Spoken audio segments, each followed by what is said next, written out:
Welcome back, everybody, to a brand new video. Here, John, with your host. Like always, today it is Monday, the first day of the week. We're back in the markets. Let's actually look at the charts real quick. So let me just show you guys actually what I copped. So I'm $9 up, which is cool. A nice little green day. I would consider this a flat day, but just because it's a green day, that's all we're going for.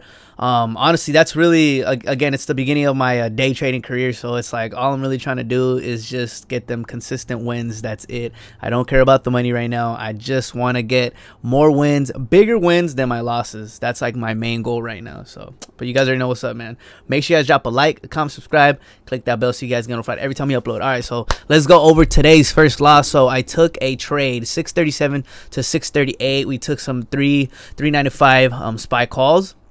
And let me see, let's actually look. So 637, only a couple seconds. Let's go down to the 2-minute chart, if anything, chart. So I started seeing a doji, this little red bar right here. I started seeing a doji. It was green for a while, and I'm like, all right, we're definitely gonna have a little rejection. Also the RSI too. Again, these indicators, I just look at them just for like an idea, you know. I really just look at price action. That's mainly what I do.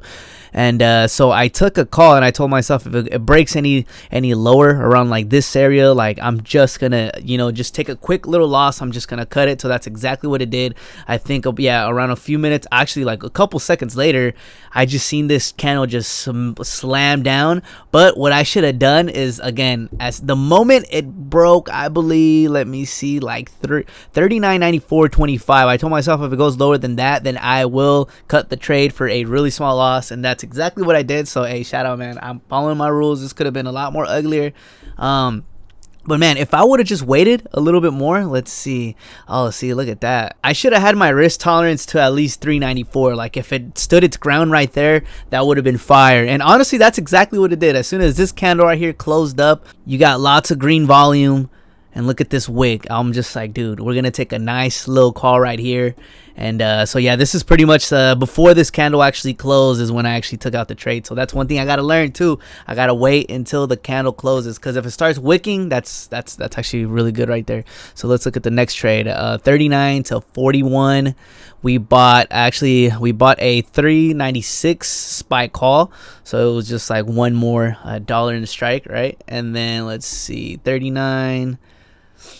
So yeah, as soon as we seen this right here start breaking up, I'm like, bro, let me just cop it real quick. 39 and honestly just to 41. So yeah, I pretty much sold it right here around this area. As soon as it started hitting this this EMA right here, I'm like, all right, bro, I think I'm just gonna go out. I'm just gonna exit out. So this win right here was a lot bigger, was actually a little bit more bigger than my loss. So it covered my loss, and I was able to bring in like $9 profit. So that's pretty cool right there. I like, honestly, recently, man, I don't know if this is a revenge trade.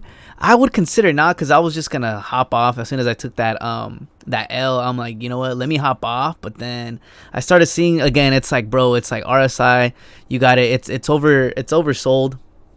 And then you got a lot of green, what's it called, the green volume. And then you got this candlestick formation. So I'm just like, all right, man, I think I'm just gonna take that trade right there. And I took it, and it was actually successful. Could have held it a little bit more. That's one thing, man. I always gotta, that's another thing, man. I really gotta work on my patience. I don't know, man. I used to meditate, but I've been slacking lately, so I don't really know. So shout out, man. We got a solid trade today. This is nice right here. This is going to be like a nice little support resistance. Go to the daily. Let's see how today. Okay, yeah, look at that. Nice. We got a nice little trend going up like that. If this, all right, yeah, I'm going to jot that down. Oh, wait, that's a triangle right there. Let me remove that. If we break below that, let's see. Like, put it right there, if anything. If we break below this, or if we open up under this, like, dude, it's definitely going to go down a little bit more. So I'm going to jot that down right there. Let's go to the 4-hour chart. Yeah, look at that. Nice. Who knows if it's going to go up or down? You never know, man. All you got to do is just see what happens. You got to see what happens. But yeah, man, you guys let me know in the comments down below. How are you guys doing?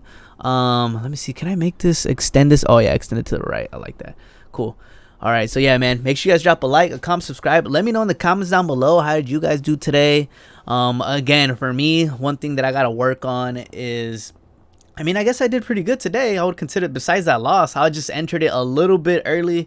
I could have waited for some extra confirmation, but I'm like, you know what? I'm just going to take that risk. That's a bad habit that I got. I really just have to sit on my hands and just be patient and just really wait until I start seeing those wicks, the opposite pressures, the either buyers or sellers stepping up. So yeah, man, so far so good. And yeah, you guys let me know if you guys traded SPY, what you guys trade today. Ultimately, I want to trade Tesla, but right now I'm just rocking a small account. I mean, look at this, bro. I just think Tesla, there's some days where it's just so obvious where it's gonna go, but then at the same time, dang, I don't know, man. See, Tesla would be perfect for some pullbacks. Yeah, that would have been nice right there. But hey, you never know, man. Sometimes if it doesn't go your way, you get destroyed. Cause sheesh. All right, let's see. Look, the high of the day was 819. The low of the day was 802. Like, bro, you got like $10 plus moves happening in Tesla, so that's cool. I used to trade Apple all the time, but I don't know, man. I just, for some reason, when I started trading SPY, for me, it's just, that's what it is. Right now, it's summertime, so it's a little slow, bro. Trust me. Once it starts hitting, like, towards, like after summer, like, towards the end of the year, beginning of next year, 2023, like, bro, it starts to speed up because, let's see. So, today, high of the day, 396, low of the day, it's only like $3. Like, bro, so when it's busy, bro, you got like $6, $7, $8 moves, bro. It's crazy. But so far so good. I mean, today was kind of like a little choppy day, not even gonna lie. But you can still trade these channels, bro. You can still trade these channels. All I gotta do is just practice, man. Just practice over time. But yeah, you guys, so yeah, today was a nice green day. Started off the Monday pretty good. I would have to say today was a successful day, bro, because we took an L and we made it right back and we made some profits. So I like that. That happened last time too. We took an L and we made all the money right back. And I'm like, all right, cool. So that just means that, like, majority, actually all my L's have been like that recently. Like, I think my entries are just a little too early. And I do have a trading journal. I got a trading journal. This is where, yeah, right here, where I keep all my trades and stuff. But I haven't wrote down trades since beginning of 2022. I did them for like 4 months up to April. And then I did one trading journal in July, early July, 5th of July, 20 days ago. But I think I really have to just write down my, I got a journal. I got to write down my trades. And I write little notes. I got to start doing that because now that I've noticed that my previous L's is usually because I have to wait a little extra for confirmation. And then my winners, I just have to be a little bit more patient, sit on my hands until it truly starts going like the opposite way. And damn, man, it's all really patience. Like more and more I start to figure out, like, bro, you could be successful in this, but it really is like you just have to adjust your mindset. You have to adjust it.